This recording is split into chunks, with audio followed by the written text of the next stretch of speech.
오늘 우리에게 주시는 하나님 말씀 마태복음 11장 20절에서 24절까지입니다.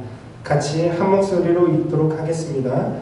예수께서 권능을 가장 많이 행하신 고을들이 회개하지 아니하므로 그때 책망하시되 화 있을진저 고라시나 화 있을진저 벳세다야 너희에게 행한 모든 권능을 두로와 시돈에서 행하였더라면 그들이 벌써 베옷을 입고 제에 앉아 회개하였으리라.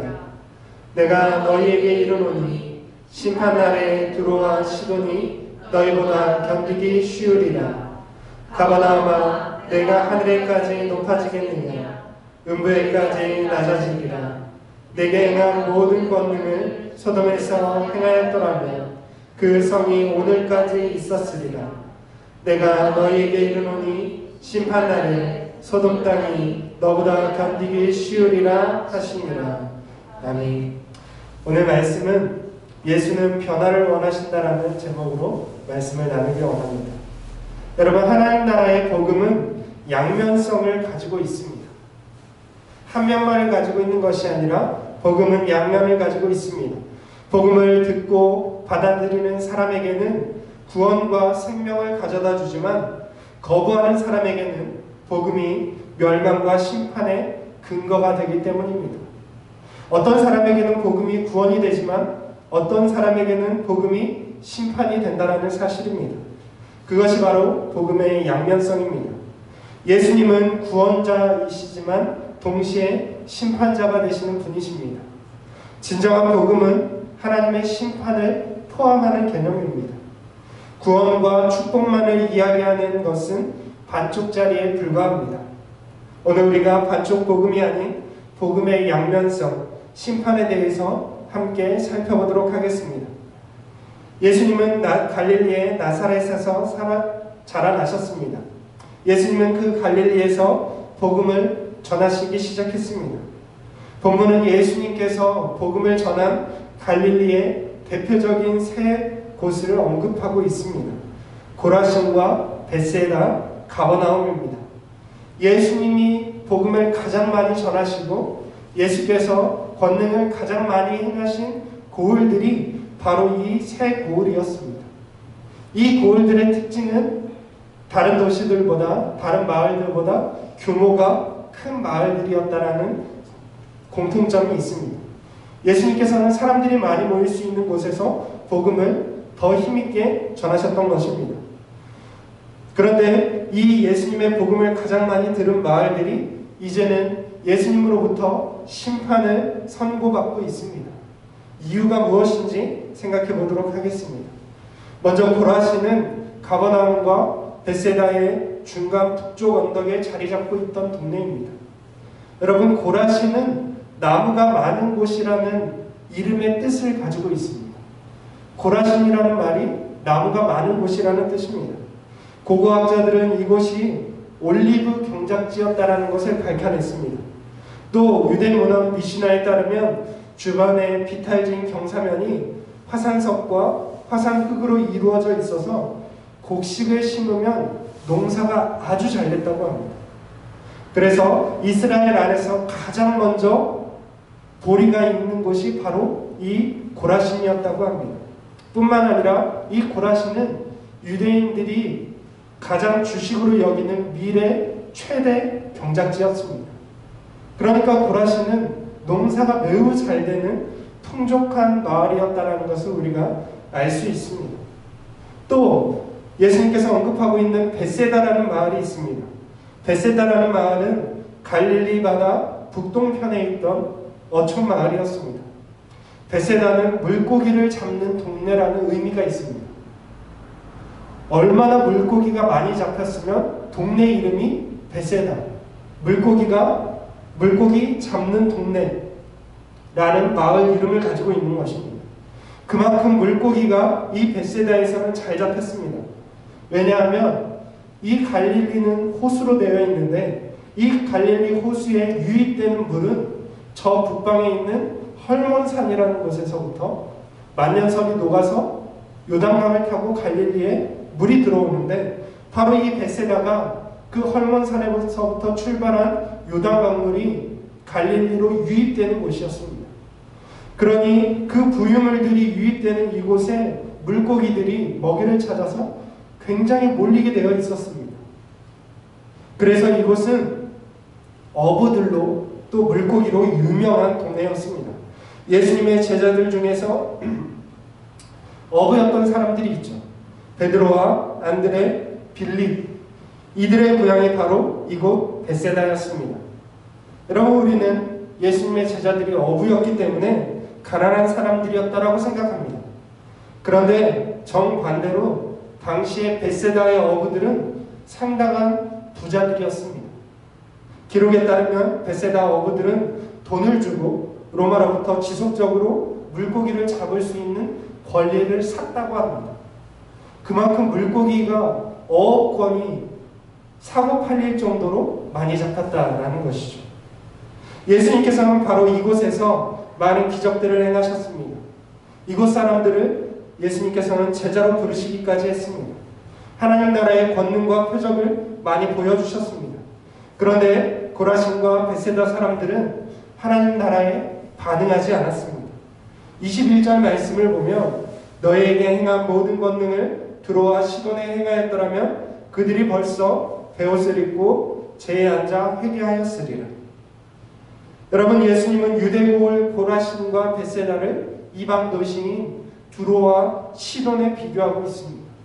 여러분, 유대의 마을을 이방의 도시들과 비교한다는 것은 유대인들로서는 굉장히 치욕적인, 모욕적인 말입니다.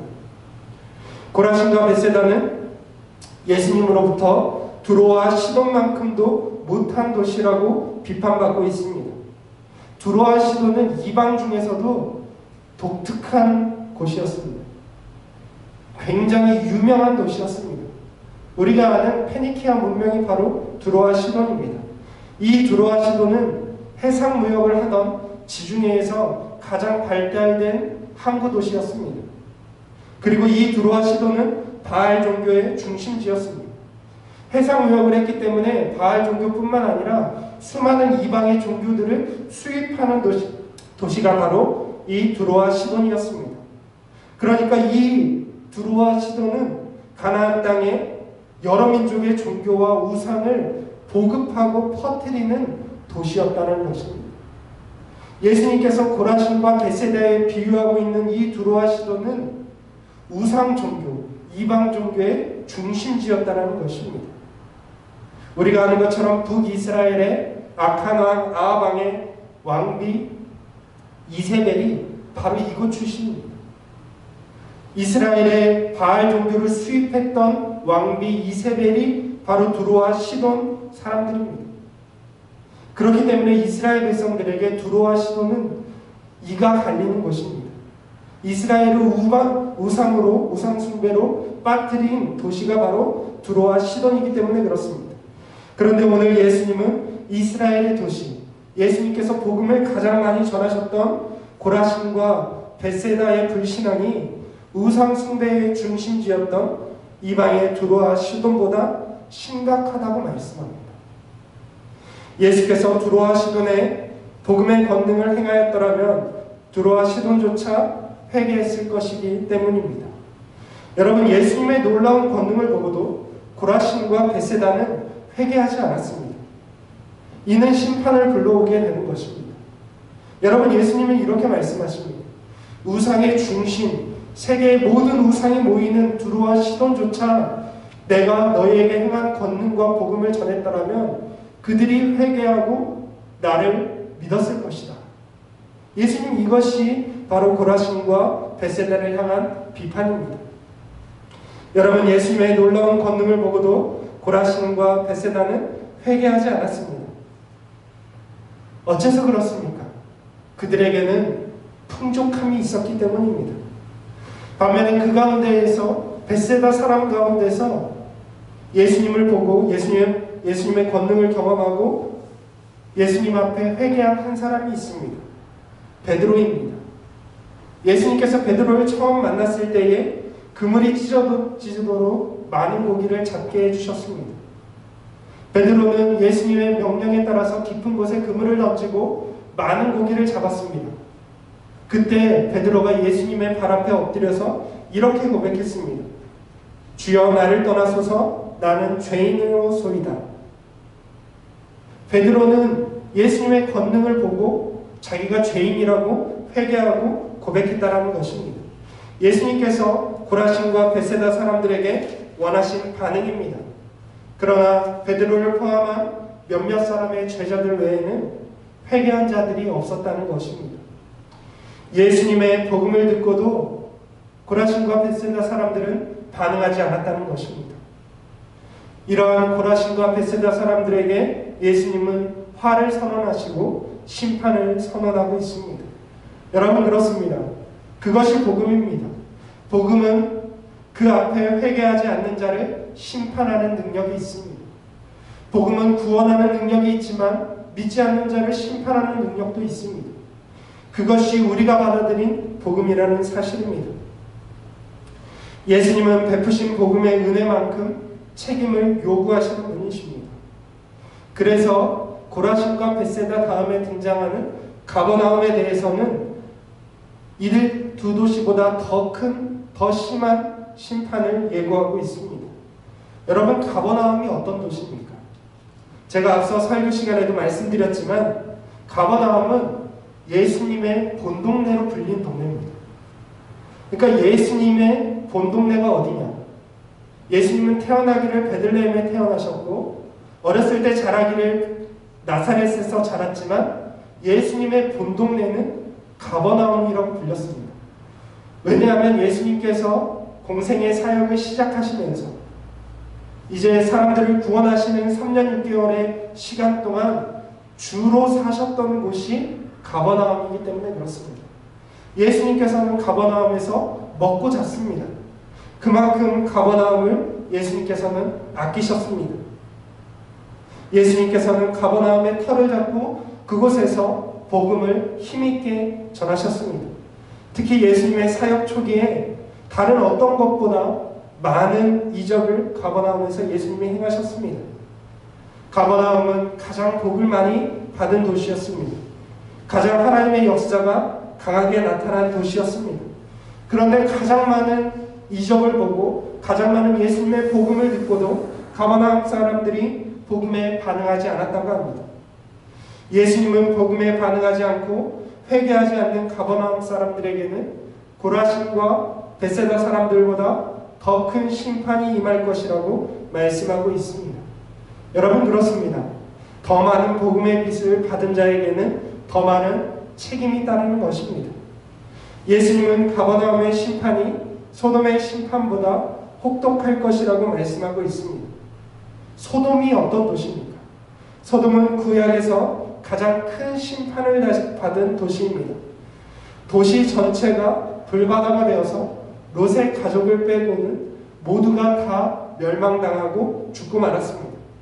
그런데 예수님께서는 가버나움의 교만이 소돔보다도 더하다고 말씀합니다. 여러분 아마도 도시와 도시를 비교할 때에 가장 최악의 도시는 소돔입니다. 성경에서 등장하는 가장 최악의 도시는 소돔입니다. 그 어떤 도시도 소돔만큼 철저하게 멸망당한 도시가 없기 때문에 그렇습니다. 그런데 예수님은 예수님의 본동네, 예수님이 사시는 가버나움이 소돔보다도 못하다라고 말씀하고 있습니다. 여러분, 가버나움의 교만은 소돔보다 더했습니다.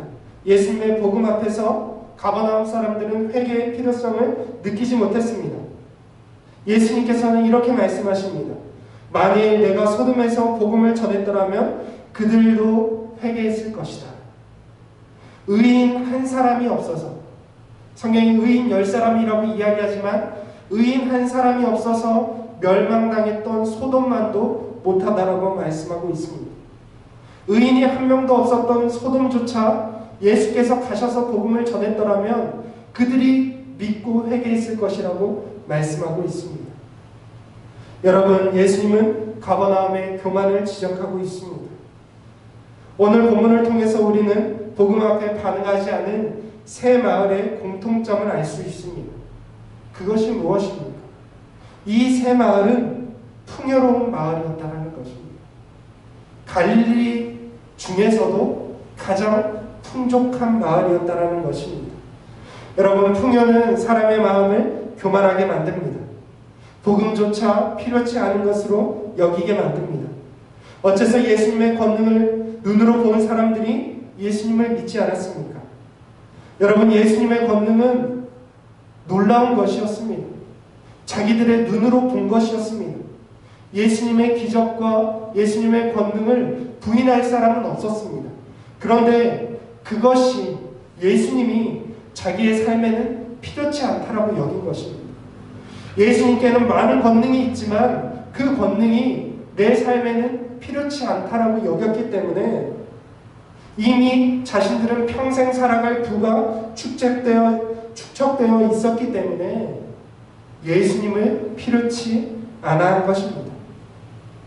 여러분, 고라신과 벳사다와 가버나움 사람들은 예수님의 권능을 보고도 그것이 의미하는 것이 무엇인지를 알지 못했습니다. 여러분, 예수님의 권능은 병자에게 혹은 귀신 들린 자에게만 필요한 것이 아닙니다. 예수님의 권능은 모든 사람에게 필요합니다. 왜냐하면 그것은 죄인에게 구원을 주시는 하나님의 능력이기 때문에 그렇습니다. 예수님의 복음과 예수님의 권능은 모든 사람에게 필요합니다. 예수님의 십자가는 모든 사람에게 필요합니다. 모든 사람이 죄인이기 때문에 그렇습니다. 여러분, 그렇기 때문에 이 고을들은 예수님의 권능 앞에 모두가 베드로와 같이 마땅히 회개했어야 합니다. 나를 떠나소서, 나는 죄인으로소이다. 이것이 예수님의 복음 앞에 마땅한 또 유일한 반응입니다. 여러분, 죽은 자를 살리시는 예수님의 권능을 눈으로 본 자들은 마땅히 자신의 생명을 예수님께 맡겨야 하지 않겠습니까? 그러나 이들은 교만 때문에 예수님 앞에 반응하지 않았다고 합니다. 여러분, 오늘 우리는 이 예수님의 복음을 들은 사람들입니다. 우리에게 복음의 빛이 비춰졌습니다. 우리가 복음을 들은 사람으로서 우리가 복음에 반응하지 않을 때에 우리에게도 이 새 도시와 같은 심판이 당연히 마땅히 임하게 될 줄로 믿습니다. 여러분, 우리가 복음 앞에 반응할 수 있기를 원합니다. 복음 앞에 반응은 회개함입니다. 우리의 삶을 하나님 나라로 돌이키는 것이 복음 앞에 마땅한 우리의 반응인 줄로 믿습니다. 여러분, 우리가 우리의 삶에 있는 풍족함과 풍요로움, 우리의 안락을 내려놓고 복음 앞에 마땅한 반응으로서 회개함으로써 날마다 반응하시고 하나님 나라로 우리의 삶을 돌이키시기를 주님의 이름으로 축원을 드립니다.